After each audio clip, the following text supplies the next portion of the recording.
There were very few women in law schools in the late 1950s when I started at the Harvard Law School. I think that women did not select the law because they were realists. They knew that there'd be very few job opportunities.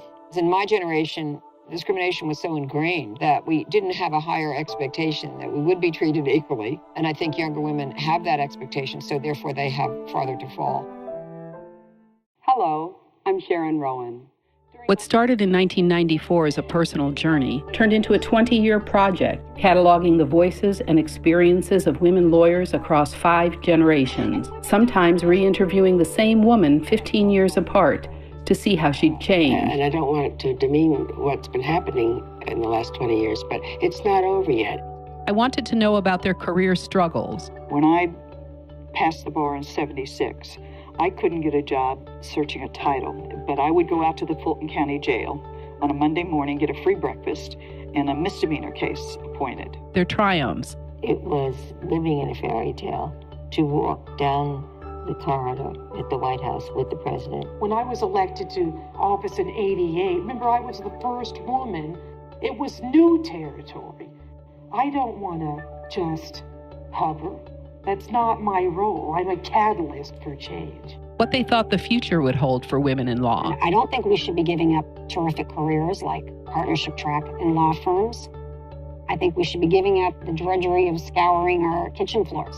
And how they managed their personal lives with such high-profile careers. Sometimes I need to say, okay, I'm going now because my daughter's in a play and I'm going to go. I was still looking myself for the larger framework of where I fit into society and where my generation fit into history. When I graduated from law school, the U.S. Attorney's Office simply did not hire women in the criminal division because women are dainty and they're not equipped to deal with these hard criminal types. We did not have women on juries in Georgia until the late 1950s. There were so many closed doors.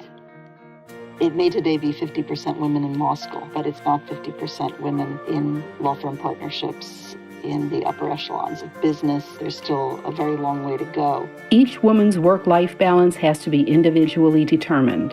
My own daughter is now thinking about her career.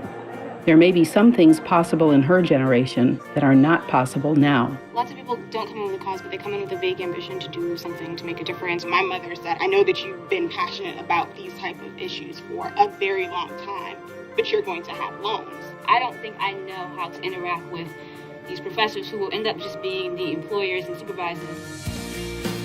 The Harvard Law School had, in those days, 2 teaching buildings, but only one of them had a women's bathroom. They just assumed that I was the one who was going to talk about fashion and that he was the one who was going to talk about trademarks on the internet. Sometimes it's going to take years before we do win. My priority was my kids and my work. I saw injustice against women and I saw inequalities on a scale I had never known before. As human beings, we always discriminate against somebody for something. I wouldn't ever have thought that I could make Chief Justice. You have to find a way to succeed.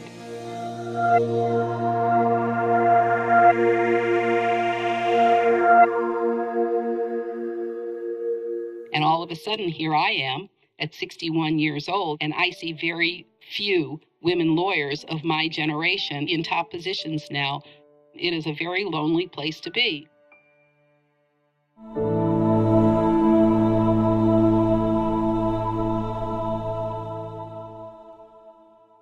We haven't reached nirvana yet.